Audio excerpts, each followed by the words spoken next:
No więc mamy za sobą już 4, bo zrobiliśmy leniuchów, zrobiliśmy obżartuchów, zrobiliśmy wściekłych, czyli zagniewanych i zrobiliśmy pyszałków. Zostały nam jeszcze 3.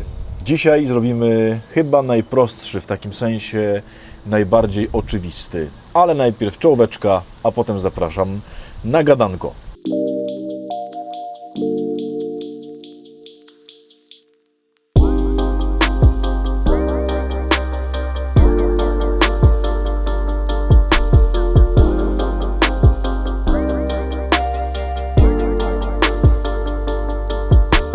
Dobry wieczór, szczęść Boże, dzień dobry.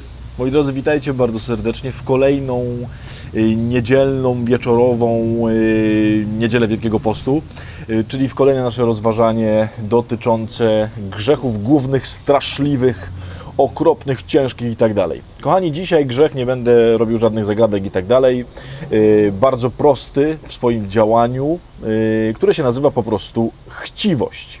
Otóż, moi drodzy, ten grzech jest największym prostactwem i największą głupotą, w jaką się udaje złemu nas wkręcić.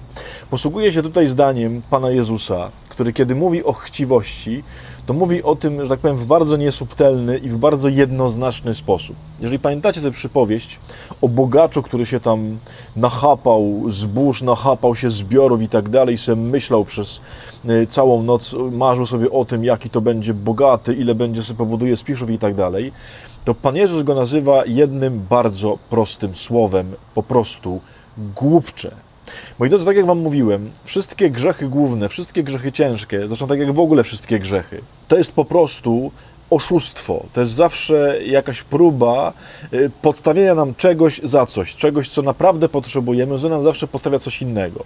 I akurat jeżeli chodzi o grzech chciwości, to jest najbardziej, że tak powiem, chamska, najbardziej oczywista i najbardziej taka, infantylna w ogóle próba zwiedzenia nas. I to, że my się dajemy brać na ten grzech, świadczy tylko o tym, przepraszam, że mówię to może tak dosyć ostro, jacy my jesteśmy po prostu głupi, jak my się dajemy łatwo wkręcać złemu. Bo rzeczywiście niektóre grzechy są subtelne, niektóre oszustwa złego są takie, że czasem się trudno wyczaić, o co mu tak naprawdę chodzi, trudno zobaczyć, że nas oszukuje.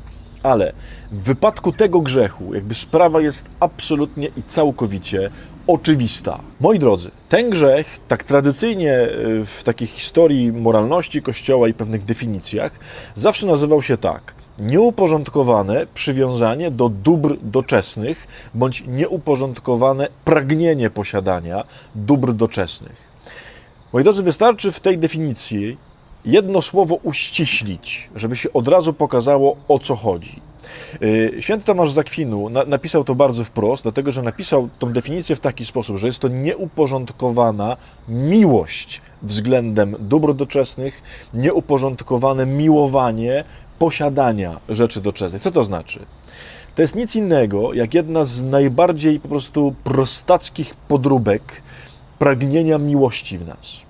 Kochani, rozważanie tego grzechu na zasadzie, czy to jest jakaś skomplikowana struktura psychologiczna w nas, czy ona nie dotyczy jakiegoś bardzo ważnego węzła emocjonalnego, w ogóle, może u kogoś tak jest, ale moi drodzy, ten grzech działa na bardzo prostej podmianie. Mamy wszyscy nieprzebrane, nieogarnione, nieskończone pragnienie tego, żebyśmy byli kochani. I w związku z tym, że nie jesteśmy kochani tak, jak tego potrzebujemy, w takim sensie nie odczuwamy tego tak, jak potrzebujemy, nie znajdujemy tego tak, jak potrzebujemy, to zły nam wciska różne grzechy. I akurat chciwość jest, że tak powiem, najbardziej prostackim wciśnięciem.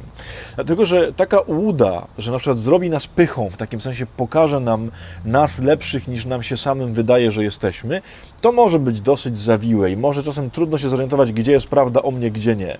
Takie rzeczy związane z nieczystością, chociaż już trochę bardziej oczywiste, też łatwo mu zaplątać na przykład w jakieś związki, że to jest miłość, że to jest coś ważnego i tak dalej. Ale tutaj to jest po prostu najbardziej prostacka próba uzupełnienia tego braku, bo uzupełnia cię czymś, czym wszyscy wiemy, że się nigdy nie uzupełnimy. Czyli dobrami materialnymi, pieniędzmi, posiadaniem, rzeczami i tak dalej. To nie chodzi o to, że one są złe. W tym grzechu nie chodzi o to, że materialność, bogactwo, że jakieś tam rzeczy są złe. Tylko chodzi o to, że one są zastępnikiem szczęścia, którego zastępnikiem nigdy nie będą. I moi drodzy, każdy, naprawdę każdy tak naprawdę to wie, I tak jak można dać się oszukać w nieczystościach, nie wiem, w pysze, w jeszcze innych grzechach, w zazdrości i tak dalej, bo one wszystkie mają pewne pozory prawdy, tak tutaj, no to jest po prostu taka łopatologiczna metoda oszukiwania człowieka, gdzie każdy człowiek tak naprawdę wie, że jest oszukiwany, a daje się w to, że tak powiem, wciągnąć. No to ten grzech bazuje tak naprawdę na 3 brakach, 3 pragnieniach, które de facto są wszystkie jednym brakiem, jednym pragnieniem. Można sobie nazwać, że jest to pewien brak szczęścia, dlatego że myślimy, że jak będziemy posiadać, będziemy mieć różne rzeczy, to będziemy szczęśliwi, że różne rzeczy, przyjemności, rozrywki, wakacje, nie wiem, no, luksusy, na które sobie pozwolimy dzięki posiadaniu, dadzą nam szczęście, czyli jest to pewien brak szczęścia.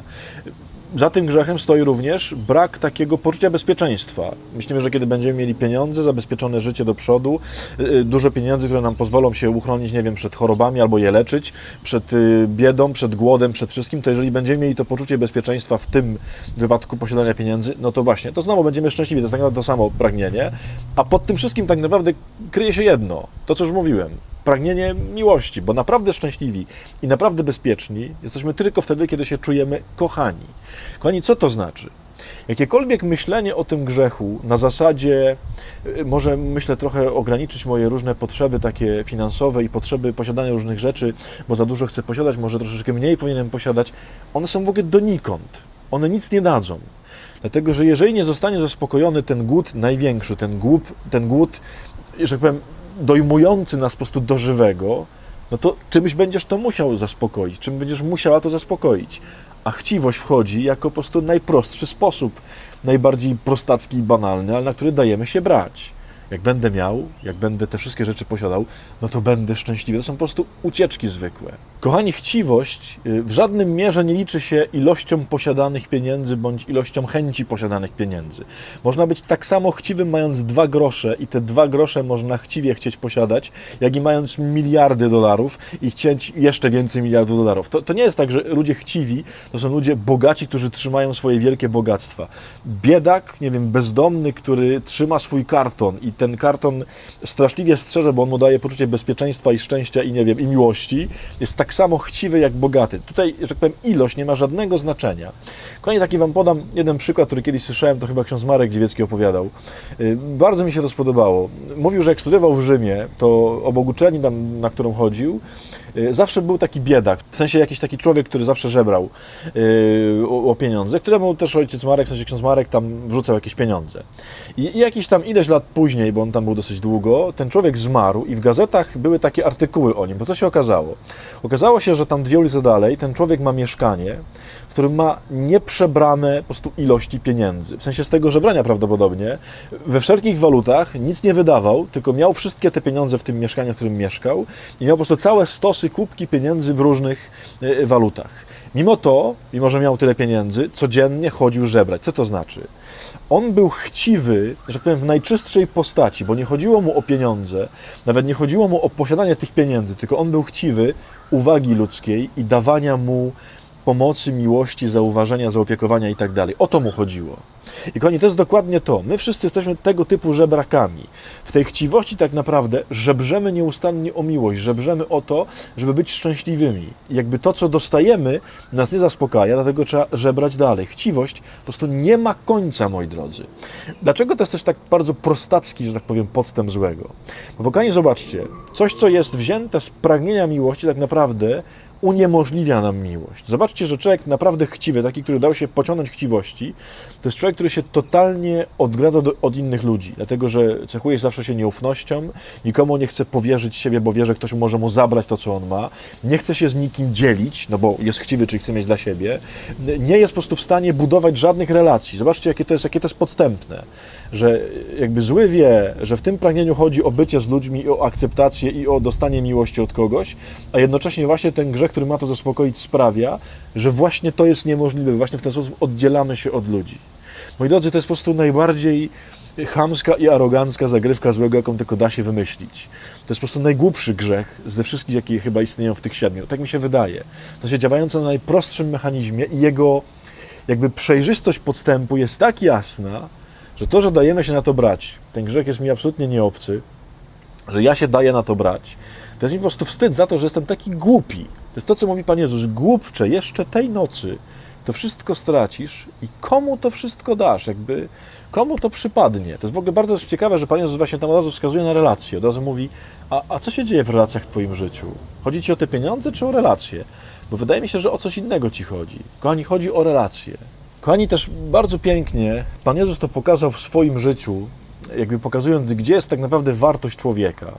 Zobaczcie, że ta chciwość polega na tym, że my właśnie jesteśmy przekonani, że przez posiadanie różnych rzeczy, że przez bycie jakimiś, na przykład przez to, że będziemy widzeni przez innych, że mamy jakiś tam status, tak? Mamy pieniądze, mamy samochód, stać nas na coś, sobie pomyślimy, inni będą na nas patrzeć z podziwem. Pan Jezus pokazuje, przychodząc na ten świat, zauważcie, zupełnie ubogi, nie posiadający nawet pieluchy, nie posiadający nawet domu, urodzony w stajni, pokazuje, największą wartością jest sam człowiek. Kochani, zobaczcie, że Jezus nie pokazał się jako ktoś coś posiadający, jako ktoś, kto mógłby, nie wiem, swoją królewską godnością, swoim bóstwem, swoim przepychem, swoim pięknem, kto mógłby zasłużyć na miłość. Nie, Jezus przychodzi po prostu golutki, jak święty turecki, jak to mówią. Przychodzi zupełnie pozbawiony niczego, znaczy pozbawiony wszystkiego, z niczym zupełnie, po to, żeby pokazać największa wartość i to, że ktoś jest godny kochania, jest w nim samym. Kochani, co to znaczy? Jakie jest lekarstwo na chciwość? To ja wiem, że to będzie absolutnie nie dająca żadnej satysfakcji odpowiedź. Bo tą odpowiedzią jest tylko jedna rzecz. Miłość. W takim sensie albo znajdziesz to, że jesteś kochany i otworzysz się na miłość, albo zawsze będziesz chciwy. W każdym możliwym wymiarze. Materialnym, duchowym, emocjonalnym, psychicznym, relacyjnym, jakimkolwiek. Co to znaczy? Pan Bóg i ludzie. To znaczy, że albo znajdziesz Pana Boga, będziesz Go szukać po prostu łapczywie, żeby Pan Bóg mógł Cię przekonać o tym, że Cię kocha i że Ci daje całą miłość świata i jak zobaczysz, że jesteś przez Niego kochany, to przestaniesz tego chciwie pożądać, bo wreszcie ten głód Cię zaspokoi. Jednocześnie pozwolisz ludziom, to już jest dużo trudniejsze, pozwolisz ludziom, żeby oni też mogli Cię pokochać. To jest też dużo trudniejsze, bo też ludzie nie potrafią kochać. Najważniejsze w tym wszystkim, kochani, tak naprawdę jest pytanie, czym szukamy zaspokojenia tej naszej pustki w sobie. Ja już Wam tak kiedyś mówiłem w jakichś tak odcinkach, że ja mam taką własną wizję człowieka, że my jesteśmy zawsze stworzeni z taką wielką dziurą w sobie. Z taką wielką, ogromną dziurą, którą może zaspokoić tak naprawdę tylko i wyłącznie Pan Bóg. A to znaczy, że żaden człowiek, który nie zaspokoi swojego serca Panem Bogiem, nigdy nie pozbawi się chciwości, pychy, nieczystości, obżarstwa, zazdrości. Kochani, tak naprawdę wszystkie te grzechy są zbudowane na jednym i tym samym, na wypełnianiu tej pustki. Tylko grzech chciwości jest najbardziej prostacki, jest najbardziej po prostu oczywisty w swoim podstępie. No bo jak trzeba być durnym, i to mówię do siebie, jak trzeba być szóstak durnym, żeby żyć takim przekonaniem, że jak będziesz coś miał, że jak będziesz coś posiadał, to sprawi, że będziesz kochany, i to sprawi, że będziesz czuł się szczęśliwy.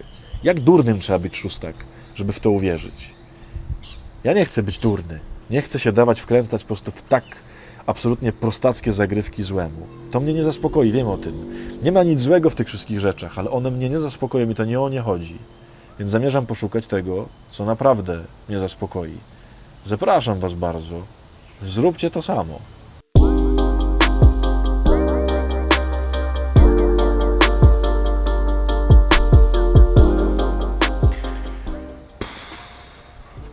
No dobrze, moi drodzy, to tyle na dzisiaj.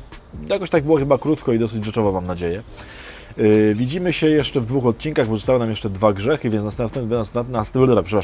następny będzie w przyszłą niedzielę, w ostatnią niedzielę Wielkiego Postu, bo tam oczywiście mi się coś pomyliło z tymi niedzielami.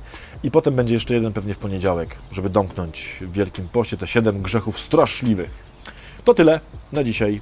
Serdecznie zapraszam na kolejny tydzień na Languście.